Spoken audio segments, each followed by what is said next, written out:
topics for tonight. Let's roll. Let's roll. All right, man. So we teased this last week. We had a good question from one of our listeners. So the question was, what has been the worst team over the past 20 years? Now, this is actually a long time when I was thinking about it.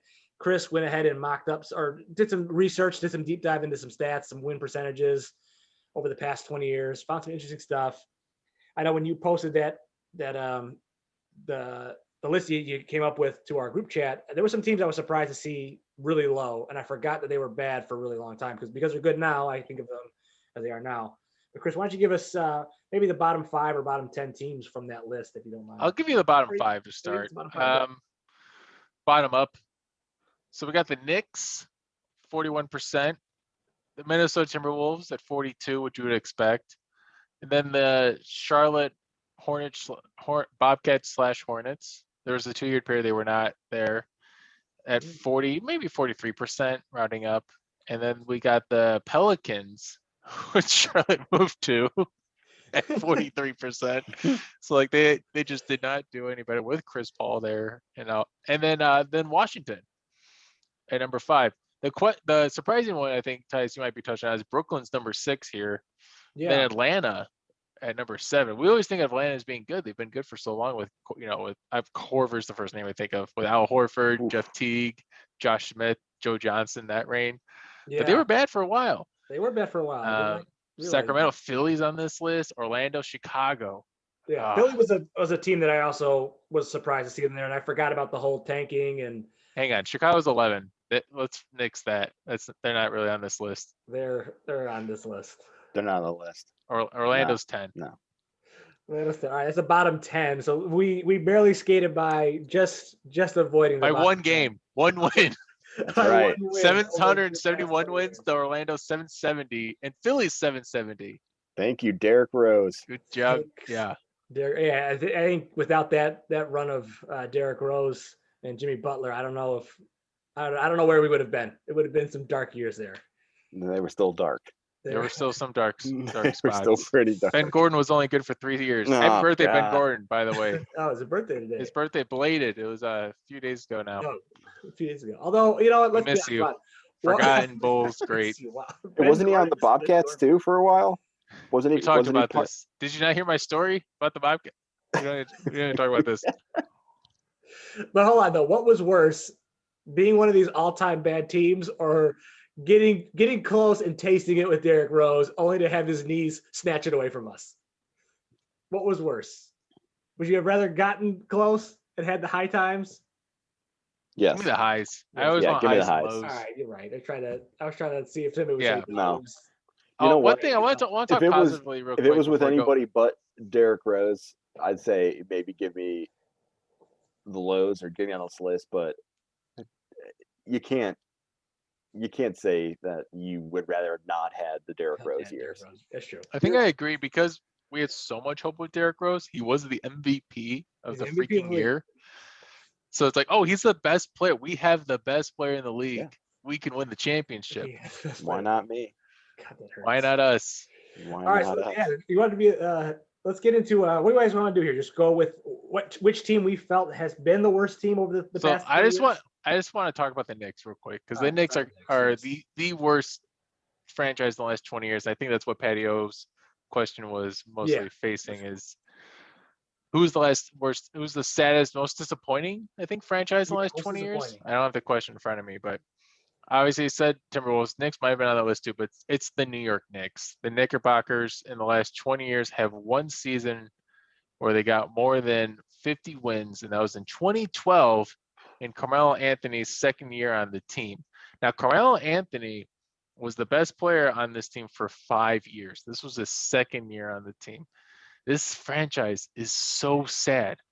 Why do we give this franchise so much publicity? Why is there an 8-part podcast on The Athletic called Shattered that just premiered that the No Dunks were just featuring today about the New York Knicks over the last 20 years? Boy, because Carmelo Anthony made a big trade for Carmelo Anthony? Why did they make a big trade for Carmelo Anthony? They didn't have to give anything up. If they kept Danilo Gallinari, if they kept all those players that they had, Landry Fields, I'm pretty sure they traded after a while. They could have maybe done something more than just that one season where they got 54 wins with Derrick Rose and Tyson Chandler and Amari Stoudemire, I think that was the 1 year he was healthy. The New York Knicks, Mike Woodson was the coach. Mike Woodson was a solid coach, I'll say. Then they got Derek Fisher as their coach, Jeff Hornacek, Dave Fisto. All these guys only lasted 2 years. They get a new coach every 2 years. What is up with this franchise? Watching this is just infuriating to me. Why the Knickerbockers are a team. Another fun thing is how there was a thing that just came out this week of James Dolan wanted to retire Charles Oakley's jersey to help say sorry for kicking him out. And Charles Oakley's like, no, I don't want any part of that. You can't sell me that, or you can't buy me that easily. And good on Charles Oakley, because he was a solid player. I think of him more as a Bulls player overall because Jordan's respect for him. He shouldn't have it would be weird to have his jersey retired by the Knicks. What? Why is that happening? He wouldn't be retired for anything he did on the court. He retired because he got thrown out of a game. Yeah, that's why don't retire his jersey. I think Oakley recognized that, which is smart on him. Good on him. Yeah. So Neil, I think fuck the New York Knicks, man. I think duck them so hard. I think you're forgetting a very important thing too about the New York Knicks. They brought in Phil Jackson. That's true. I forgot. He did draft Porzingis. He did draft Porzingis. How'd that work out? He never traveled for. Yeah. Right. Right. I have that on my list. I have missed on Kristaps. Right.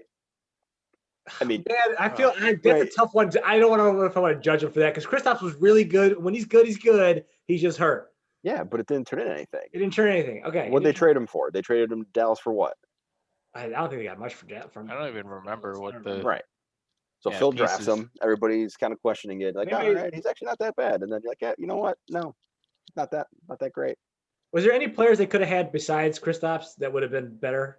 Now that we're looking back on it, I don't know. I don't know. Titus, give us your opinion on the Knicks. I will look it up for you. So my opinion on the Knicks. Well, I'm gonna swerve a little bit. I think I agree with you guys. The Knicks are pretty much the worst franchise in the league over the past 20 years. I do want to give an honorable mention to the Minnesota Timberwolves. They were second from the bottom on that list, and they've been really bad. And I know that they made the playoffs, 1 year with Jimmy Butler and Tom Thibodeau. They have Cat, who's a legit player and somebody that gives you some hope. And that was something I was looking at. Some of these players or some of these teams really didn't have any guys that really gave them hope. But I don't know. I just don't know when the Timberwolves have been relevant. I don't know when they've been really in the mix with some of these things. I mean, like Pelicans, you had Anthony Davis. Washington, has had a couple of decent runs. Brooklyn, Atlanta, they're good now. The Kings, solid now. Philly had the tanking thing, but yeah, it worked out because they got Embiid and Simmons. So all these franchises I can see with, obviously maybe Charlotte too in that range, but they did have Kemba, who was fun. But the Wolves have been dreadful, man. And I don't know. I still agree with you guys. Knicks are the worst, but T-Wolves aren't far. The Timberwolves are a solid, honorable. The only caveat with the Timberwolves is they at least had a player that everybody knew. Yeah. During this entire run, they had Kevin Garnett. They traded him. They got Al Jefferson, who was a promising guy at least. Then they drafted Kevin Love. They traded, by the way, OJ Mayo for Kevin Love. A savvy move by Minnesota. Niko Pekovic was there too. Gorgie Dang was okay. And then they've had Towns there for the last 6 seasons. And yeah, I'm still undecided on Towns. I go every week we do this pod, and every week I go back and forth on Towns. Yeah, and also he's kind of the biggest reason why I couldn't really say for sure they were the most disappointing franchise, but I definitely want to at least mention them, bring them their name up. Joey, what'd you find on that draft? Yeah, so if this will help put it in perspective. All right, so here we go. Kristaps goes 4. Yeah, this is the same draft. Karl-Anthony Towns went 1. Yeah. D'Angelo Russell went 2, and Jahlil Okafor went 3.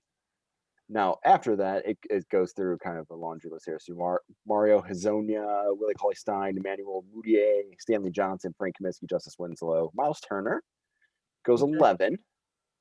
Trey Lyles 12. And here's the one. Ooh, at 13, Devin Booker. Oh, damn. He was in Kentucky. Who else got drafted by Kentucky in that draft? Towns? Towns, Trey Lyles, and Willie Cauley-Stein. Was that the year they almost went undefeated, right? I think so, yeah. Yes, I think it they was. lost though. Oh, because Yeah, there's they no lost. Almost been did, no yeah. undefeated Teams. teams. Yeah, they almost went undefeated. Jalen Uh, Suggs. Sorry, buddy. They also they could have had Jerry and Grant, who has turned out to be